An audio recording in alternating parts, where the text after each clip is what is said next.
Assalamualaikum warahmatullahi wabarakatuh. Salam sejahtera bagi kita semua. Di dalam video ini saya akan membahas seputar marketing plan untuk memenuhi tugas saya. Sebelum kita lanjut ke presentasinya, saya ingin memperkenalkan diri saya terlebih dahulu. Perkenalkan, nama saya Nur Bunga Dwi Cantika, NIM 1965 2017, kelas 4A MP, jurusan Administrasi Bisnis, program studi D4 Manajemen Pemasaran, Politeknik Negeri Samarinda.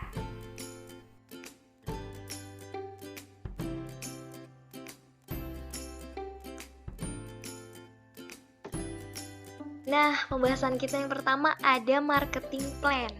Marketing plan merupakan bagian dari business plan. Inti kegiatan marketing plan itu sendiri ada analisa situasi lingkungan dan peluang pasar, mengembangkan sasaran pemasaran, menetapkan strategi pemasaran, dan menciptakan taktik atau tindakan pelaksanaan. Selanjutnya ada konsep AIDAS. AIDA sendiri ini ada singkatannya sendiri-sendiri nih. Jadi yang pertama ada attention, I-nya ada interesting, D-nya ada desire, action, dan yang terakhir ada satisfaction.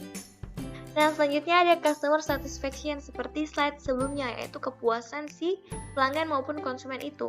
Untuk memelihara langganan, maka pelanggan harus memperoleh kepuasan melalui nilai lebih yang diterimanya dibandingkan dengan uang yang dikeluarkan untuk memperoleh suatu barang. Jadi dia punya impact gitu si konsumennya. Jadi dia nggak asal beli gitu kan.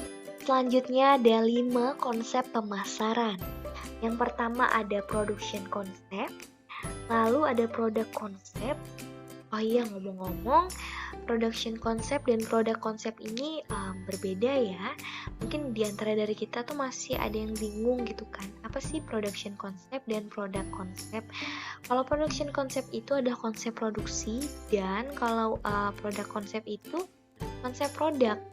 Perbedaannya yaitu kalau production concept adalah suatu proses yang mengeluarkan suatu hasil. Dan bisa juga kita sebut sebagai produksi, bisa merujuk pada kata hasil ataupun pembuatan. Sedangkan produk konsep atau konsep produk ini artinya adalah suatu barang ataupun jasa yang merupakan hasil dari kegiatan produksi. Barang atau jasa ini dibuat lewat proses produksi atau diproses sedemikian rupa sehingga mengalami pertambahan nilai. Jadi produksi ini kita memproduksi dulu kan, kita menghasilkan atau mengeluarkan suatu hasil. Nah, hasilnya yaitu produk itu sendiri gitu. Dan yang ketiga ada selling concept. Selling concept adalah konsep penjualan. Yang keempat ada marketing concept atau konsep pasar, dan yang terakhir ada society concept responsibility atau konsep pemasaran berwawasan sosial. Selanjutnya, ada komoditi yang dipasarkan. Para wirausaha memasarkan berbagai jenis barang dan jasa, seperti barang konsumsi. Barang konsumsi itu sendiri bisa terpecah lagi di ada beberapa bagian, seperti barang shopping goods, yaitu barang-barang yang memerlukan pertimbangan kualitas, harga, gaya, kemasan, dan servis. Contohnya aja ada kulkas, TV, dan lain-lain. Kedua ada barang convenience goods, yaitu barang-barang kebutuhan sehari-hari yang dapat dikelompokkan sebagai berikut, yaitu barang pokok, yaitu barang yang dibeli secara tetap, misalnya beras, sabun, gula, teh, dan lain-lain. Lalu barang impulsif, yaitu barang-barang yang dibeli tanpa perencanaan, misalnya ada permen, coklat, dan lain-lain. Dan ada barang darurat, yaitu barang yang dibeli atas dorongan atau sesuai kondisi ya, kondisi kebutuhan, misalnya payung di musim hujan, dan lain-lain.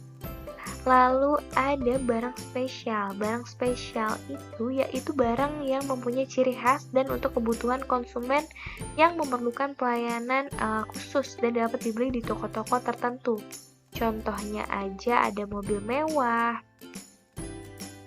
lalu ada permata, perhiasan, jam tangan mahal, dan sebagainya. Dan yang terakhir ada outside good, yaitu barang-barang yang tidak dicari dan pemasarannya khusus dengan mendatangi para konsumen. Contohnya aja ada asuransi. Lalu ada barang hasil bumi seperti batu bara, minyak bumi, dan lain-lain. Ada barang industri dan juga ada jasa. Kita lanjut ke slide berikutnya.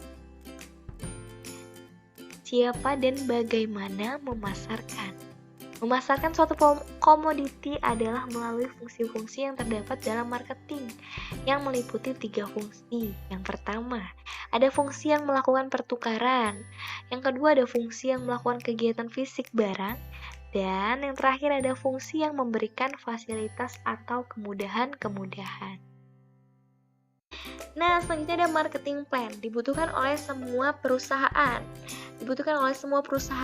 Pegangan bagi semua perilaku marketing di perusahaan. Dapat berfungsi sebagai alat belajar bagi seluruh jajaran-jajaran perusahaan. Nah, selanjutnya 9 proses pembuatan marketing plan. Yang pertama, ada peninjauan umum kinerja usaha.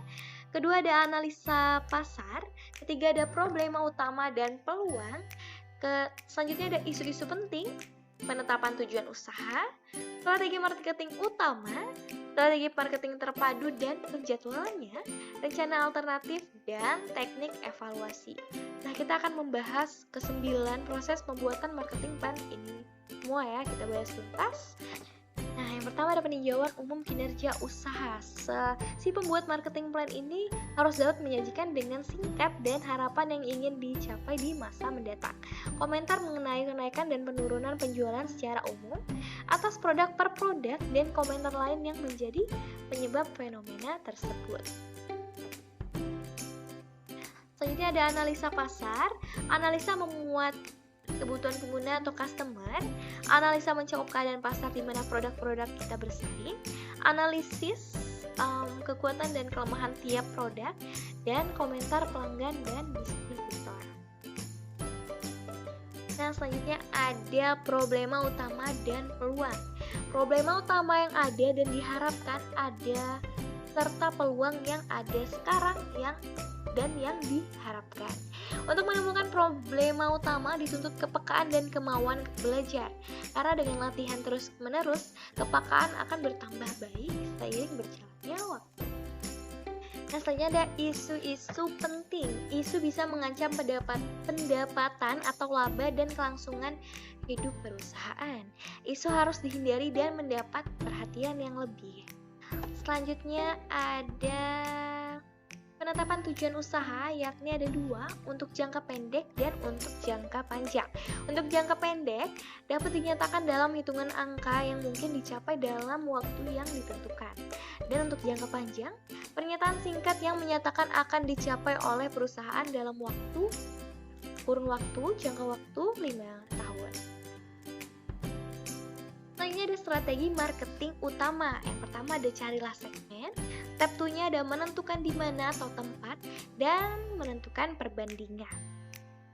Carilah segmen ini yang pertama yaitu carilah segmen yang belum dilayani dan menarik untuk produk kita. Kedua, menentukan di mana produk kita dapat lebih diterima daripada produk pesaing. Dan yang terakhir ada dapat menentukan perbandingan besarnya persaingan yang terjadi. Selanjutnya ada strategi marketing terpadu dan penjadwalannya, yakni strategi marketing mix dan ditambah dengan 2P.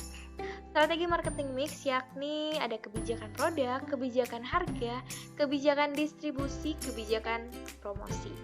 Lalu ditambah dengan 2P. 2P di sini yang berarti period dan people. Period atau penjadwalan tiap kebijakan, dan people atau kebijakan sekitar personal. Selanjutnya ada rencana alternatif. Yang pertama bisa mengantisipasi penyimpangan dari yang sudah dibuat. Dan selanjutnya ada tindakan alternatif hanya dibuat untuk masalah utama, masalah yang sangat besar pengaruhnya. Lalu ada teknik evaluasi, performance evaluation and review technique. adalah teknik evaluasi dari suatu hasil atau tujuan terhadap rencana dalam lingkungan waktu yang telah dijadwalkan atau dapat diselesaikan itu secara tepat waktu. Dan yang terakhir ada kesimpulan. Dengan membuat perencanaan pemasaran yang jitu akan mempertinggi daya saing perusahaan. Marketing plan bisa baik kalau setiap orang yang terlibat mematuhi dan disiplin terhadap yang sudah ditetapkan.